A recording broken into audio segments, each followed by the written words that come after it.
Calispera, hoy es 29 de julio de 2020. Hoy quisiera traer el tema de la risa y el cinismo. El cinismo propone reír como un modo comprometido y cínico de existir. Propone la risa desde muchos ámbitos. Primero, recuérdese que para el cínico, aquello que era el mal trágico, el padecimiento trágico, el vivir sin patria, vivir sin amigos, vivir sin fortuna, vivir desterrado, es aquello que se presentaba como un dolor, por ejemplo, en Medea, como un dolor en Antígona, para el cínico se vuelve el reconocimiento de su compromiso ético, vital, sin chistar ante el cinismo. Más allá de simplemente repetir un dato que ya había dado en otro video, me parece pertinente traerlo de nuevo por una razón. Porque es que el cínico toma los dolores trágicos y los vuelve virtudes, pero los deja básicamente en el mismo ámbito. ¿Cuál es ese ámbito? El ámbito de lo dionisíaco. Es poco lo que se habla acerca de la relación entre lo dionisíaco y los cínicos. Los cínicos tenían una interpretación cívica de Dionisos. Recuérdese que la tragedia y la comedia son el género de este dios, género que ya se había incluido en las polis, en las ciudades, estado, y que digamos que se había normatizado, ya no era solamente el ritual al que los griegos le tenían miedo porque por donde pasaba destruía, sino que de algún modo los cínicos retoman el papel cívico que había tenido cívico y ético que había tenido lo dionisíaco. ¿Qué es lo dionisíaco? Lo dionisíaco siempre es el paranomos, la paranomía. ¿En qué sentido paranomía? He dicho ya, no como lo ilegal, sino justamente como lo que está al lado de la ley. Dioniso siempre estaba no en la urbe, sino en las silvas o selvas con sus ménades, con sus silenos, con sus sátiros, en sus orgías, celebrando la fertilidad, a la naturaleza. Dioniso representa el canto del macho cabrío, del ser que sabe que morirá. Dionisos es un ser que conoció la muerte y bueno, se diferencia de los humanos porque conoció la resurrección. Él representa un poco a la fisis y a las fuerzas primordiales de la fisis. El humano dionisíaco, el humano que se somete o que asume los rituales dionisíacos es un humano que vive furiosamente, furibundo, pero furioso no en el sentido negativo, sino lleno de furor, de gozo, el éxtasis infinito de lo natural en su finitud. Es el ser que brama y goza más allá de la finitud, de la infinitud. Es el ser que sabe que va a morir y por eso goza plenamente de esa infinitud que la finitud le permite. Saberse parte de la fisis inmortal aun cuando se sabe que se va a morir. Las orgías, las ingestas de vinos, de hongos, la disolución del individuo en el gozo del todo hace parte de lo dionisíaco. Y esto implica dejar de hablar, dejar de argumentar, dejar la retórica, dejar la política, dejar las nomísmata. Lo dionisíaco habla con el lenguaje primordial de lo natural, que es indiviso, es un lenguaje de bramidos, de gozo, de cuerpo, de vitalismo. Así pues que el que los cínicos hayan hecho de la virtud trágica, perdón, del dolor trágico, una virtud cómica, significa que los cínicos están de algún modo diciéndose dionisíacos. ¿Qué están diciendo? Que hay que gozar de la finitud y de la vida finita, sabiéndose partícipe de lo infinito de la fisis. ¿Cómo goza el ser finito que sabe de la infinitud de la fisis, riendo.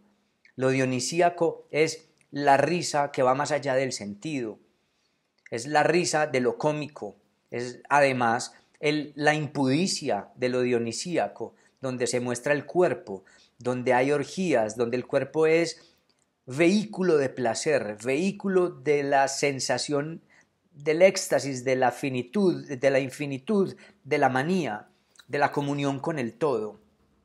Y por eso siempre está paralelo a la ciudad o por fuera de la ciudad, o se lo incluye en la ciudad bajo una cantidad de condiciones. Lo dionisíaco recuerda a la ciudad que la ciudad se construyó justamente en oposición a la fisis. Y recuerden ustedes que los cínicos recuerdan constantemente a la fisis, que hay que vivir kata physin, conforme con la natura. Entonces los cínicos son dionisíacos porque recuerdan no solamente que la natura es la ley, sino que la natura hay que vivirla gozosamente, en extremo, con impudicia. ¿Y cómo se logra esto desde lo dionisíaco? Riendo. Los cínicos establecen al humor como virtud y a lo cómico desde el ritual dionisíaco. De algún modo pudiéramos tener como antecedente de lo cómico, para que se entienda, a Aristófanes en el Simposio o Banquete de Platón, que molesta con la risa, introduce la risa. Muchos leen, me parece a mí que inocentemente, el personaje de Aristófanes en la obra de Platón como si fuera un personaje menor, como si lo estuvieran ridiculizando o caricaturizando, por conocerse el hecho de que quizás Aristófanes estuvo inmiscuido en la muerte o en la conjura contra Sócrates, y que entonces Platón le cargó rabia y lo puso como un personaje tonto o como un personaje ridículo en el simposio. Mi lectura en mi tesis doctoral, que es justamente sobre el simposio, de qué filología puede hablarse en el simposio de Platón, más bien revela que Platón asume con mucha seriedad y respeto las distintas artes de todos los demás en el simposio, es decir, que trata con la máxima dignidad de lo dionisíaco a Aristófanes como representante digno de lo cómico, de lo dionisíaco, y es muy importante en este diálogo del simposio como hasta el final hay un encaramiento entre lo dionisíaco y la filosofía. Lo dionisíaco se viene anunciando desde el principio como algo que va a ingresar, y a lo que Sócrates le viene huyendo, le ha huido a la multitud, le huye a los rituales, y no se olvide que la reunión del simposio fue en la casa de Agatón, que había justamente ganado en los festivales trágicos. Es decir, lo dionisíaco es parte importantísima de este diálogo. Aristófanes cumple el papel, y al final también Alcibíades, de dignificar lo dionisíaco y dignificar la risa y dignificar el amor y la infinitud de la risa en este contexto. Nos reímos de dos cosas. Nos reímos, bueno, antes de eso, nos reímos por mor del lenguaje, por lo que el lenguaje nos permite. Entonces nos reímos básicamente de dos cosas. Es una manera pues de decirlo. Se podría, digamos, hacer la taxonomía de manera diferente, claro está.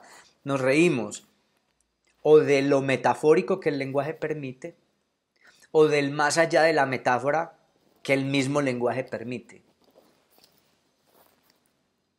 Si nos reímos de lo metafórico, nos estamos riendo de modo retórico, de modo significativo. Es un modo como humorístico de reír. Hay algo que entender en la risa, hay algo que entender, hay un mensaje en la risa, hay una interpretación de mundo en la risa, o hay una burla de una interpretación de mundo que se devuelve retóricamente como un desbarajuste. A esto se deben, por ejemplo, los juegos de lenguaje que utilizan los cínicos y que en griego tienen mucho sentido. Cambiar una letra de una palabra para cambiarle el significado a un dicho de Platón, hablar en vez de scholí de la jolí, es decir, que en vez de hablar de una escuela platónica, hablar de bilis platónica, etc. Digamos que esto es un reír metafórico, es un reír de ingenio, es un reír de ingenio con el sentido. Esta risa es muy inteligente, es muy perspicaz, es el sentido del humor devuelto como propuesta ética y filosófica. Hay que reír de las verdades de la moral, hay que reír de lo que el otro se ha tomado muy en serio, y eso se devuelve como un juego de lenguaje.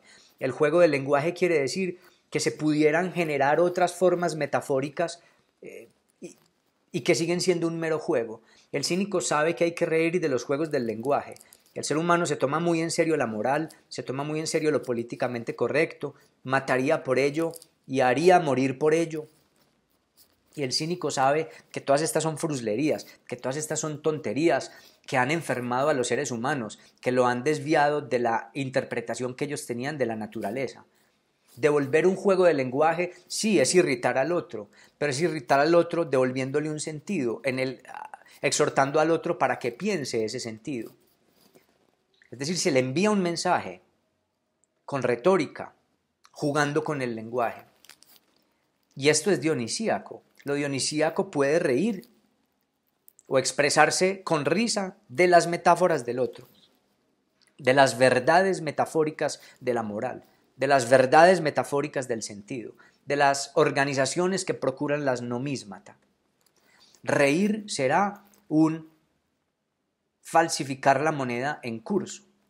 Es hacer no monedas falsas, sino hacer caer todas las verdades y que queden como juegos o falsedades, que no debemos tomarnos tan en serio. En segundo lugar, podemos reír de lo más allá de la metáfora, de lo más allá del sentido. Y esto nos remite casi que a la animalidad, nos remite a lo corporal.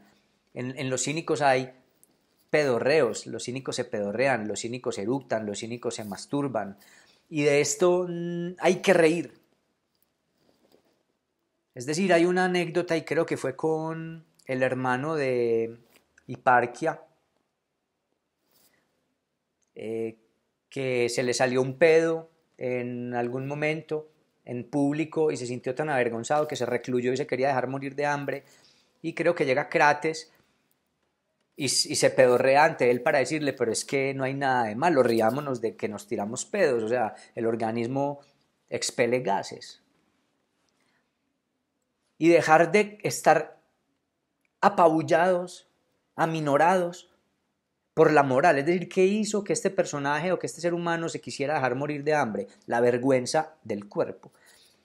¿Cómo lo rescata el cinismo? Riámonos del cuerpo. Es decir, tomemos el cuerpo con jovialidad, seamos jocundos, riámonos de eso que es animal. Y riámonos no quiere decir burlémonos, sino gocemos sin vergüenza del cuerpo y de sus posibilidades. Tanto podemos eructar como podemos fornicar, y el cuerpo es el vehículo de placer que la naturaleza y los dioses, si le vamos a creer la expresión a Antístenes de los dioses, que los dioses nos han prodigado para ser felices. Entonces, tanto reír de lo metafórico como lo de no metafórico, reír con retórica, reír con sentido para hacer caer las verdades, y reír de la insensatez o lo de Allende, la metáfora, para hacer entender que no hay por qué sentirnos avergonzados, sino al contrario, sentir que debemos vivir gozosamente la vida, y eso sería el vivir catafísin. Es una reivindicación de lo dionisíaco en el cinismo. La risa en el cinismo es una reinterpretación del mundo. Un modo cínico clásico es siempre reír ante el otro. No solamente para burlarse del otro, sino para enviarle un mensaje al otro. Lo desarma, claro, pero tiene el costo de que lo desarma y lo molesta, porque a diferencia del diálogo socrático, donde se le da la oportunidad al otro de ir argumentando, el cínico obvia todos estos rituales del diálogo socrático y lleva al extremo la ironía y la mordacidad socrática. Va directo a la mordacidad, sin todos esos preámbulos que hacía Sócrates. Esto tiene como consecuencia que el individuo no se siente incluido en un diálogo, sino que se siente en una mofa. Quien queda mofado es él mismo, su yo, sus verdades, el lugar que había asumido ante las verdades. Pero el cínico lo hace no solamente para morder, no solamente para punzar, sino para que el sujeto se despierte se despierte de la posición, de la narcosis en la que había quedado, de la enfermedad en la que había quedado por creer en esas verdades. Derrumbar al yo, insultar al yo, no es insultar al ser humano, es pedirle que se salga de ese estado enfermizo para que se vuelva cínico, para que viva conforme con la naturaleza. Entonces sí, se insulta a un yo, pero es al yo como aquel que se imagina consistente, aquel que ha creído sus verdades como muy serias, aquel que cree que solamente hay una moral y un orden del mundo y es un orden humanizado, un orden de nomísmata. El cínico se ríe, con ello representa lo dionisíaco, dignifica lo dionisíaco y recuérdese que lo dionisíaco está un paso siempre más allá del yo civil, del yo moral, del yo enfermizo, del yo apabullado, del yo entristecido. Lo dionisíaco es entrar en una orgía impúdica. Para poder participar de una orgía, de un misterio dionisíaco, hay que acoger la embriaguez que brinda la risa, la animalidad que permite la risa. Pero el más allá, pero no es decir que los animales se ríen. De hecho, el cínico, al poder reírse de lo metafórico, sabe que lo humano ríe de otra cosa y se ríe por amor del lenguaje. Lo que estoy queriendo decir es que es llevarnos a nuestras posibilidades corporales sin vergüenza, para poder utilizar el cuerpo como vehículo para vivir conforme con la naturaleza, lo cual tampoco es una petición de arrojo desmedido o disoluto al placer. Los cínicos alababan los placeres del cuerpo, pero censuraban a aquellos que eran esclavos de los placeres y no podían dejar de estar sin ellos.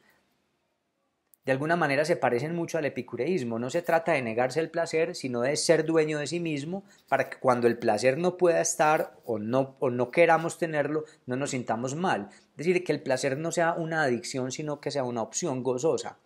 Y no es la única opción. Es decir, que para el cínico hay placeres corporales, pero no solo placeres corporales. Hay todo un ejercicio espiritual, de meditación, de entrenamiento del cuerpo también. Y bueno, quería simplemente decir que en la risa hay un cinismo clásico. Por clásico quiero decir que es transversal. Reír siempre será un cinismo.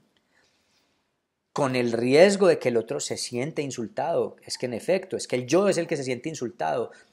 Y la petición del cínico es, venga, deshágase de ese yo y de sus creencias, de la seriedad con la que se lo ha tomado, con esas vanidades. Vivir catafísin no es vivir en la vanidad del yo, en la jactancia del yo, es vivir en la simpleza infinita de la natura. Y eso será reír. Y para eso se trae a Dionisos. De la función de la parodia, del sarcasmo y de la risa se mencionará en el texto de Bakhtin, del Renacimiento y de Rabelais. En ese sentido, también lo toma Umberto Eco.